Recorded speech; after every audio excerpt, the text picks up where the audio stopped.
And now back to the action with round number 2. Thank you, Thomas McHugh. Ladies and gentlemen, we're rolling right into round number 2. We're talking about UFC 115, the fight that's going on tonight on pay-per-view. There's a ton of great fights on that fight card. We just got done. We were kind of talking about Rich Franklin, Chuck Liddell, all the possibilities that are swirling around this matchup. Again, it's one of those fights that's a catch weight, and what that basically means is, I think they're meeting at 195 for this fight. So it's really there's really no bearing for any weight class. It's just basically just an interesting matchup between the two, and it'll be interesting to see what happens. Caleb, final word on that fight. Which way do you think it's going to go? I'm definitely picking Franklin. Don't get me wrong. Liddell has a shot at winning this for sure. Anybody with that much punching power. I just think Franklin's timing, his angles are too good. I don't think Liddell's going to be able to catch him. I think you'll see it pretty similar to the Wanderlei Silva fight. Franklin, picking his timing, picking his angles, and just picking them apart. Certainly. And Charles, which way do you see it going? Well, I definitely think, and once again, I don't want to discount Chuck Liddell, but I think that the length of Franklin, the Muay Thai of Franklin, his strikes and leg kicks, I think that will wear him down. If anybody's done their homework, if you've got a baseball bat in your arsenal, some guys have used it lately, and I'd roll with that same game plan. So I think Rich Franklin wins the fight, and I think that's going to be a unanimous for all three of us. I typically have a differing opinion most of the time, but I definitely see this fight going to Rich Franklin, and just because on paper he's been the busier fighter. Chuck Liddell's been on a 14-month layoff. He's 1-4 his last 5 fights. He really hasn't been on a blazer or anything of anything close to a winning streak since 2006. So I definitely see it going Rich Franklin's way. However, that does not. It's a fight, and it's a fight tonight, so you'll never know. And Liddell still has his power. He still has that right hand that's like 15 feet long. Exactly. Extendo arms. The overhand right that goes up through the rafters and then comes back down on your head. So exactly. There's always after grabbing some popcorn and then hitting you with it. Exactly. So you've always got that possibility, and that's one thing that keeps it interesting. And now, co-main event.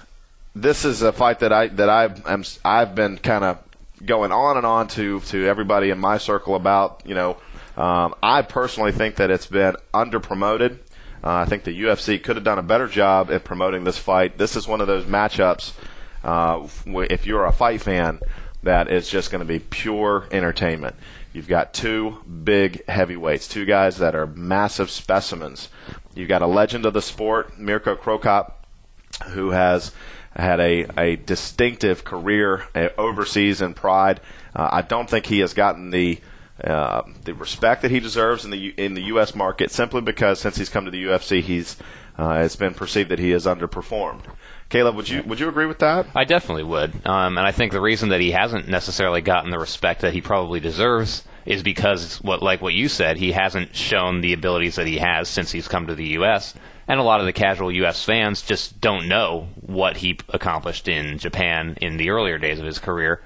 So it's just hard, I mean, it's kind of combat sports is a what have you done for me lately sort of arena. You're only as good as your last fight. Exactly. And with the UFC, there's so much wrestling, there's so much quality jits in it, and his game tends to be a little more focused on standing up, Sure. A lot more focused on standing up.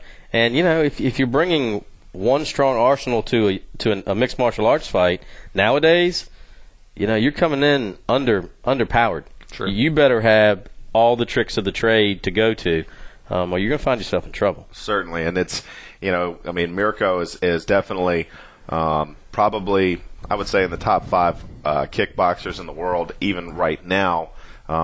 It's a little bit of a different game in mixed martial arts because you got so many different aspects of the game that you've got to consider. But the thing about this matchup is that both of these guys, Pat Barry and Cro Cop, both are going to prefer to stand up and bang it out. No doubt about that. I don't see this fight going to the ground, even if one of the parties said this would be what he wouldn't expect, whatever.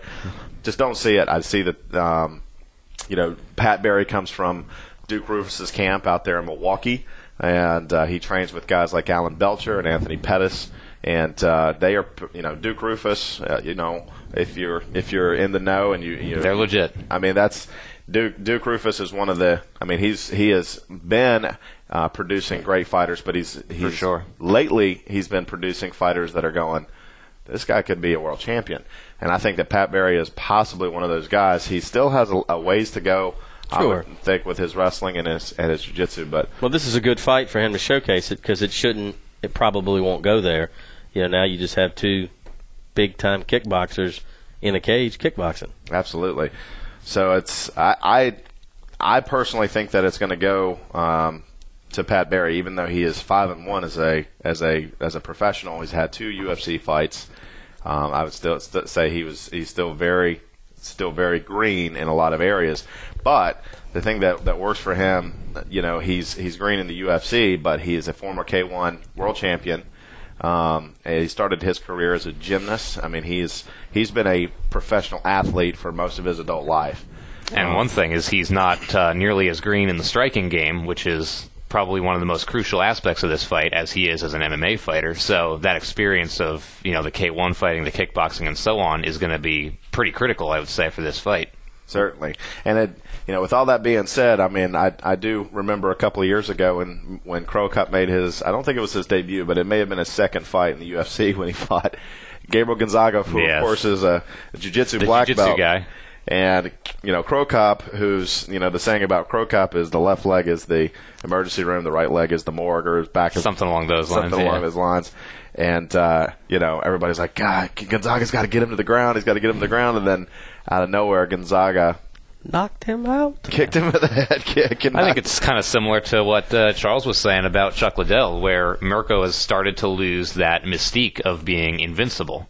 You saw in the Gonzaga fight that he was not afraid of Mirko's power. He went straight after him, took his kick, took him down, and when he got stood up, he knocked him out. And that was one of those fights where I was just jaw drops open, and it's like, did I just see that? But that's kind of like the first time Buster Douglas knocked Tyson out. Exactly. The invincibility is gone. That's right. And, that's again one of those things that you never know what's going to happen. That fight was supposed to be either, the predicated outcomes were, Crow Cop's going to either kick Gonzaga's head into the third row, or Gonzaga's going to take him down and submit him. And what happens? Crow Cop gets head kicked and knocked out. So you never know. Pat Barry could Mirko could take him down and it could end up in a triangle. You never know what could happen. It might well be a good strategy. When you're fighting a guy when they're both that good strikers, you may well see one of them decide to play their ground game a little bit, because they figure it's not an area against this opponent where they would be at a disadvantage. And we're gonna be asking from the horse's mouth himself. And folks, stick around. In round number 3, we're going to be actually talking live with Pat Barry, who's taking on Mirko Crow Cop tonight at UFC 115 in Vancouver. And I'm going to ask him, what his perspective is and what his thoughts are, and we'll find out exactly what he thinks. So stick around for round number 3 with Pat Barry on the Combat Sports Live.